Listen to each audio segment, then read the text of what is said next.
Hey, welcome to the Cyber Savvy Woman, where women business owners reclaim their power in the digital world. We shatter the myth that cybersecurity is too complex to master and transform protection strategies into clear, actionable guidance.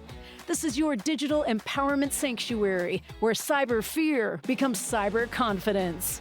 Whether you're protecting client trust as a therapist or safeguarding financial data as an advisor, you'll hear from women founders who've conquered digital challenges and security experts who speak your language.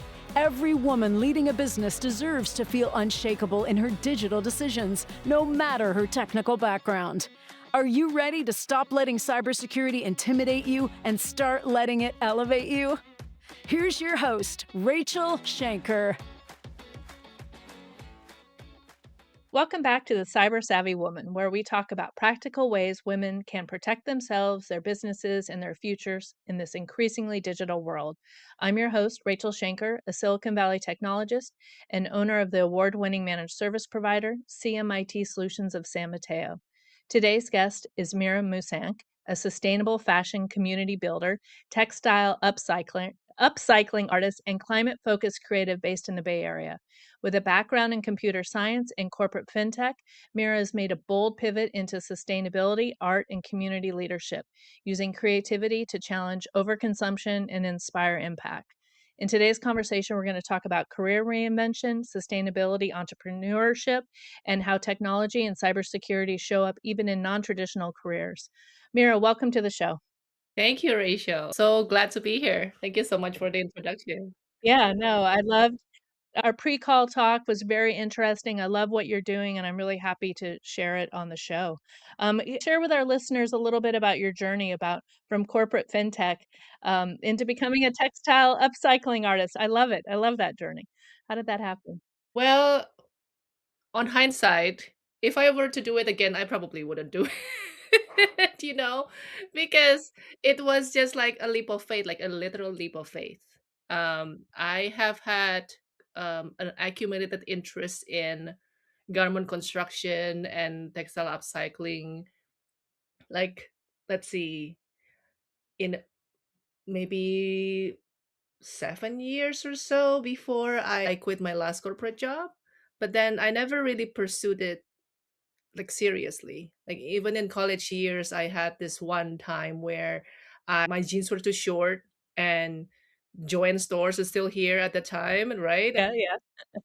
And I didn't know what to do. I just went to Joanne, look for some scraps that are fall theme, and like it was fall at the time. And I was just like, okay, let me get some scraps, and then I cut them to shape, and then I just like ironed them with a fusible interfacing to the bottom of my jeans. And I was like, okay, this is good enough. And then the next day I wore it to school. I went to like walk around the university and all that, and everybody was like, I love your jeans. I love your jeans. And I was like, what is going on? Like, it is just interesting. And did I do something like quote unquote unusual? And apparently it was unusual because we live in this, like super linear economy society where it's super acceptable to just extract, produce, wear, and then dispose. Like when something that just doesn't work, dispose. No second thought, no second thing, whatever. But for me at that time, I love my jeans. That was like the most comfy jeans in my closet at that time. And I just like, I'm not letting this go away. So that was the seed, but it remained dormant for many, many years. And then it just like rear its head like once in a while. And then this came to the point in my last corporate job where I realized that I was at the intersection of, okay, if I really love what I do in this company, I would stay and just like fight my life for it. But if I don't, then walk away. So I chose walk away. And that was like, now that I think about it, I was like, oh my God, what were you thinking? But when you walked away, did you know that this would be kind of the path you were taking, like the direction? Yeah, it was a clear blank slate. And when I walked away, I thought that I would be joining a fashion tech startup or at least do some kind of freelance for a brand to do repair or upcycling. But what I didn't realize at the time, and it still is right now to a certain degree, is that the culture and the economy of the circular economy, especially for textiles, was non-existent in the Bay Area. And more so in Europe, like the UK, France, and all that, Mhm. but not so much in the US and not so much in the Bay Area for sure. But now, again, this is like what, 8 years later, 9 years later, things have started to change, not too fast, but there's a lot more support here, I would say. Yeah. So share with us kind of like your day to day, like, well, first, 2 things. A, I'm curious, like kind of in your day to day, like what you're working on. And then B, kind of what the other, I know you do some runway shows and you make things for e-commerce. So kind of share what you're working on, how that translates down to day, like your projects that you're working on. The short answer to my day to day is like there's no one day that's the same. Yeah, that's fun. That's the best part, I think, of being an entrepreneur, right? Yeah, so it's the best part. It's like it was a Spider-Man. It's a blessing and a curse type of thing. Yeah. Yeah. Like you are strictly responsible for your own success and opportunities and all of that you're getting, right? So of course I have a Fafum in a way that I am creating upcycled new pieces. I'm sourcing things. Like it's all about the artistry of making and upcycling from discarded materials. That's Wafafum. And Rethink the Runway is where I'm doing this whole like community building around sustainable fashion in the Bay Area. So the work is totally different there. It's more about pitching ideas, talk to brands, talk to nonprofits, talk to possible vendors or venue hosts, talk to my team about um, okay, what kind of events do we want to do this quarter? What is our signature event for this year? And we always have our signature event during SF Climate Week. We actually just written the runway. It feels like I'm talking about an organization that's like really old, but written the runway actually just launched last year, Mhm. and I started that as a capstone project during a climate base. So it was really very organic. People rallying together around this vision of San Francisco Bay Area as a sustainable fashion capital. And we want to do a lot of events, community engagement events that really inspire people to get connected to their community and see that um, there's actually easy ways for them to get started and get involved. So the day to day, I would say, um, I'm trying to, instead of the day to day, I'm trying to block my days in a week. Maybe that would be better. Mhm. Yeah, sure. Yeah. Like Monday and Wednesday, I try to focus them into making, like sorting materials and making. So that's like fafafum days, so to speak. Yeah, exactly.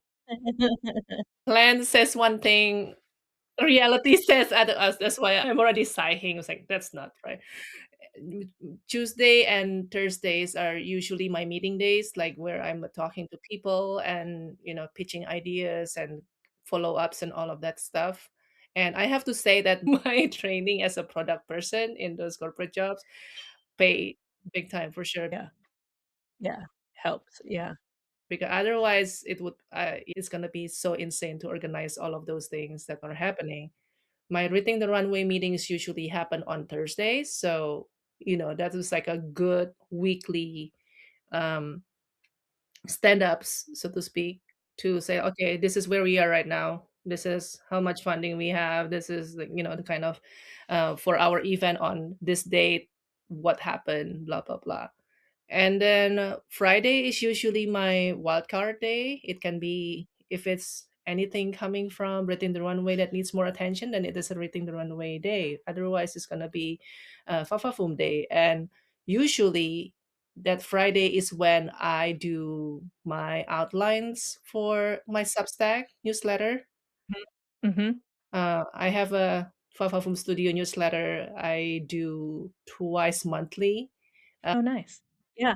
Um, Writings on them, like articles on them. And that's when I usually have the time to put my thoughts about this whole making process, this journey onto a Google Doc and just like, okay, start. outlining things, start gathering pictures and all that. And usually it takes about anywhere from 3 days to several months to get it out. It really depends on the topic. Yeah. So that's, I would say, yeah. Yeah. No, I appreciate that. People do talk about time blocking a lot. I kind of do it a little bit in the afternoons, but I like how you have structured your week into like, this is, I like that. You did it's something I could think about. But again, your days are always, you never know how best laid plans. I mainly fail that. So just keep that in mind. It's okay, but you're get progress though, right? Because you have that repetitive, like, maybe one week you it didn't get as far, but next Thursday you're gonna be connecting again, so you'll pick it up and you don't lose it. What if someone is interested in, looking at, upcycling or turning, pieces that they have. What is the process of, rescuing discarded materials and turning them into wearable art? Is it something that a, novice beginner sewer could do? Or, is there something that we could do at home if we're curious about, not getting rid of our clothes and continuing to change them so we can keep wearing them? In a long story short. That's a great question. That's a great question. I don't think that question was being asked a lot. Of course. Yeah. So thank you so much for asking that. And the big thing about that is you have to talk to your materials, so to speak. Mm, yeah. You have to communicate with your materials. So it doesn't matter what they are. It can be, linens, it can be some bed sheets or some doilies from your grandmother or some a dress that's like your favorite 5 years ago, but you don't wear it as much anymore, like last year. And basically just put them in front of you and start like touching them, start like really understanding like what you like about them. And then ideas would come for me, like ideas would come, oh, it would be interesting to see this, to retain this quality, but extend this other quality somehow. And it maybe sometimes introduce new materials into it. So it's just like playing Legos, but with materials like fabrics and textiles. Yeah. Oh, I like that. Yeah. So a lot of it is actually like if you see a lot of upcycled ideas in whatever TikTok, Pinterest, Instagram, YouTube, what have you, you would see, especially for denim, you see like a lot of like color blocking, like denim, like it's yeah, it's like patchwork, right? Well, it's like Legos, right? Yes. Yeah. It's just like connecting one piece to another, and they look so good, but the looking good part comes with experience. So you can start with something with the concept and see how you as a person um, execute the idea, but how you hone that in your practice, that will take time. Yeah. We used to in college, I would take my jeans and the seam down the side, we would put the piece of material, I mean, not unique, but we would put the material down the side so you would kinda have that stripe. There you go. I remember doing that. Yeah. Uh-huh. Yeah. I mean, I'm still doing that too. Yeah. And sometimes I've seen people not just doing it on the out seam, but also on the inseams. Oh, interesting. So it's like the extension is actually happening like on your inseam and then across your crotch and then go back to the other inseam. Yeah. Oh, and then go down and around. Oh, interesting. I like that. Yeah, it was interesting.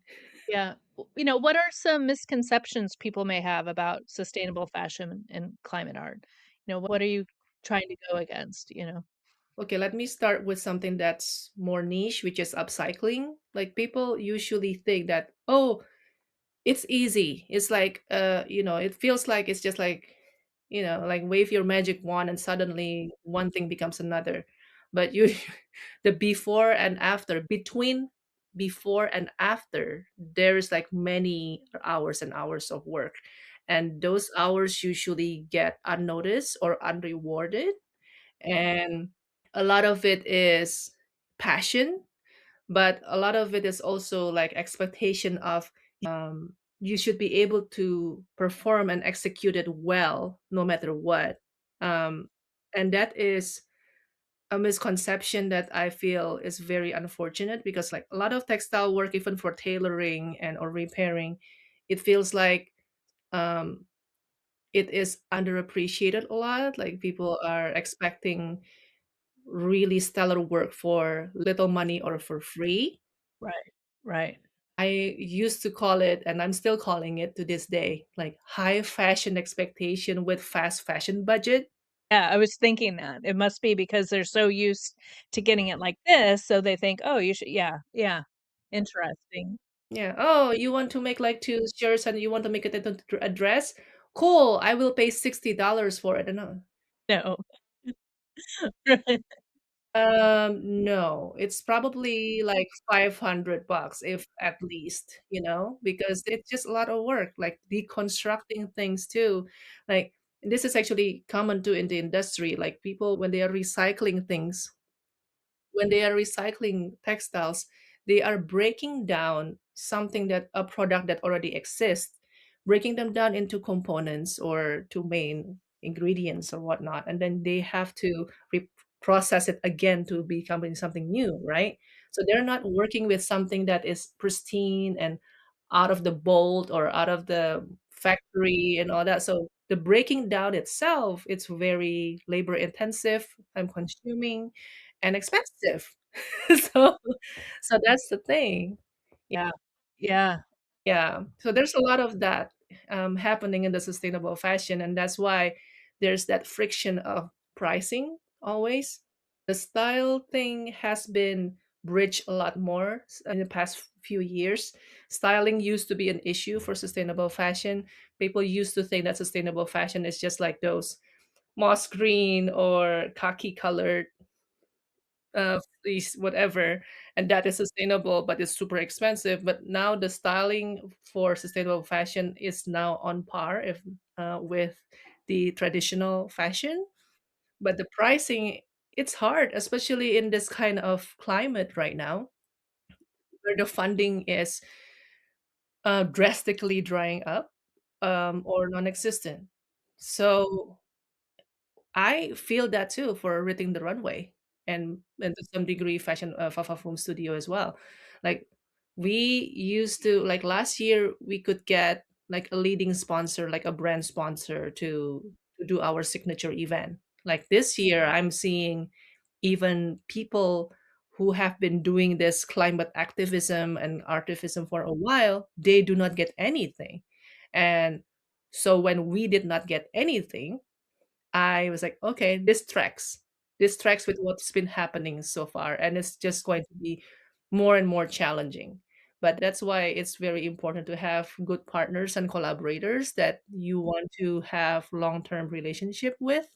And when you have that, you get resilience, you get support, and once again, you get community. Yeah, yeah, for sure. Somebody you came from tech, but now you work in art. Has your relationship with technology changed at all? Or do you think of technology differently now or not so much? I never think that I ever decoupled from technology because it is already part of our everyday life, right? It's just a matter of choosing and understanding which pieces of technology will serve you and which ones are not.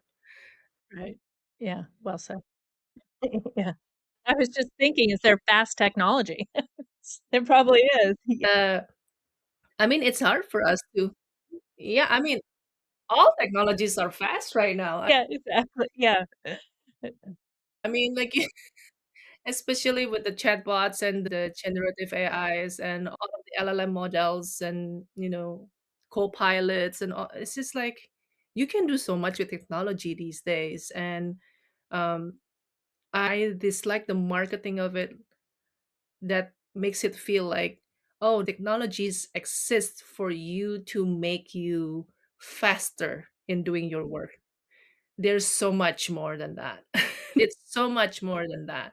I mean, having like a thought partner without having the burden of somebody next to you, um, let's say, like projecting their ideas and their wants as well. Like having chatbots for me is like that, like having a thought partner in which you can just like flush through a lot of the ideas that you can think of, but flushing it in a ways um, that illuminate some of the things that you don't understand or you are not aware of. That would be, I think that's great. But at the same time, I also limit myself in doing that. Like I also limit um, my time of using those chatbots, for example. I don't do it excessively. Whenever there's like a question that I don't understand, I don't just like go to, let's say, ChatGPT and say, "What is happening tomorrow?" It's like, why? Why would you do that? Like, I don't do that. But whenever it's more like, oh, I'm facing a dilemma. I'm not sure how I can flush it out, but it has to be resolved soon. Otherwise, I would be, like pondering upon it for weeks to come, for something like that. Yeah, exactly. Yeah. That kind of things I can usually resolve within an hour, like many times less, right? But that's the thing, like it's how you choose and it's how you are aware of what you need in terms of technology. Yeah. Are there any, digital platforms that you use to showcase what you're working on or how you connect with your community? I tend to keep it simple. There's so many tools out there. I usually, for brainstorming and like flushing out mind maps and visuals and all that, I like Figma a lot. But for sharing, I just limit myself to Instagram and Substack these days, and also LinkedIn. Mhm. Mhm. Mhm. Um, I try to just like, okay, being super realistic of what I can do and what I can be consistent on. Right. Right, exactly. Yeah. Yeah. Otherwise, it would be like, "Oh, you should do TikTok, you should do this, you should do that." But it's like, "Cool, but I only have this much time." Yeah. Yeah, so you're thoughtful, I like that. Share with us more about the Runway Initiative and, kind of your hopes and dreams and, what impact you're looking to create with that. First, the Rethink the Runway initiative started with a hypothesis of whether there is a sustainable fashion demand in the Bay Area, and if there is, what kind of demand it is. So demand as in like events, because I used to be a blogger. I used to be a fashion blogger before I'm an artist. Yeah. So I've been to a lot of the fashion shows, and San Francisco Bay Area is very unique in a way that it's more eclectic. It's more laid back in a way, and it's also more diverse than the more streamlined, production-minded ways of, let's say, New York, right? Um, I kind of stopped being a blogger for some time because I felt like, okay, this became kind of repetitive and sometimes the professionalism of it was questionable, so to speak, sometimes. And therefore I just like, oh, you know what? This was fun, but that's it. So I just like stepped back from it. So when the opportunity came to me to start within the Runway Initiative, I just want to say like, okay, some years have passed. Like, what is the demand now? Like, what is it actually better? Like, and what is better, right? Right, right. Like, it's very subjective. Um, well, like, how is it now? And I just want to know. And so last year when we launched, we had 7 events during SF Climate Week. 7. I did not know how I survived, right, Rachelle? So I just do not know how I survived, but I survived Mhm. and I'm still here. So this is good. But we started with a half-day retreat with Fibershed, so learning center at Point Reyes Station. Uh, it was in front of a barn. It's a ranch, like literally a ranch, a working ranch. We talk about the intersection of food and fiber systems and how they are super interconnected. The land that we are in right now, the indigenous cultures, and also the cultures of people who support us with by producing food and fiber. So we started with that. And then we have a week long exhibition of circular fashion made by some of the best change makers and artists in the Bay Area. Yeah. Wow. Like we have 20 garments displayed on 20 mannequins, and we have uh, full disclosure, I also like Fafa Film Studio also was part of that, and so I contributed two outfits. But we have like people from um, Herderin, which is like also one of the fiber shed producer. We have Clementina, who is the pioneer of the trashion movement, trash to fashion movement. Mhm, mhm. We have students from Oakland School for the Arts. We have an instructor from City College of San Francisco. We have, yeah, even Recology, artist in residence program. They also loaned us three garments that were made out of like not fabrics, but more like, well, some of them are fabrics, but like plastic bags or metal spoons and all that. So it's like couture, like metal couture, you know. So we're showing all of that, and so when people came in and they were like, "I didn't know we have all of this," and I was like, "Yeah, this is all Bay Area people." Like, and I was just like so proud of like really being able to showcase the talents and the breadth of creativity that we have in the Bay Area through this week-long exhibition at Human Made in San Francisco. That is in itself a maker space. And so, yeah, it's just amazing to be there to exhibit that week-long exhibition of circular fashion, so to speak. And then we have a reception in the middle of the exhibition period. And we also had, we closed it up with the fashion illustration workshop at Pinterest headquarter last year. So we had Zoe Hong, who's an incredible icon, like in fashion illustration, fashion design, teacher, author, all of that. So she was there to teach people how to do figure drawing. And I was able to recruit two models for that. Like, so we were working with live models. And at the end, just for fun, like both models change into like Fafa Foam Studio, like upcycled outfits. Yeah. Oh, lovely. Yeah. And then people were like, "Oh my god, shoot, suddenly I have to draw people with their clothes on and all that," and it became like a different experience, a different challenge, right? So the fashion drawing illustration I felt like was a really good conclusion on of our program last year because they can actually interact with sustainable fashion in a way that is super accessible, like drawing on paper, literally like pencil on paper, and Zoe was there to guide us to it. Yeah. Wow. Wow, it's amazing. Well, I'm looking forward to this year's. I'm gonna keep my eye out for that. Is there a way how can listeners support sustainable artists in a meaningful way? What can we do for those of us, that like fashion but do other things? How can we support you? Thank you. Yeah, for sure. Um, I feel like there's actually a lot of artists doing like upcycling, also biomaterial experiments and all of that. And we're usually very active on Instagram and TikTok. I would say not me, but yeah, but Instagram and TikTok. And yeah, I would say go to your local galleries, go to your local stores because that's usually where we're at, workshops and whatnot, and then find out what we are doing and um, how you can take our classes for sometimes. Scrap San Francisco, for example. Scrap is really, really good at working with artists in creating like classes and workshops throughout the year. And their classes are always like full, so to speak. Yeah. Oh, interesting. So there's a lot of people who can actually, there's a lot of channels that can make us more visible.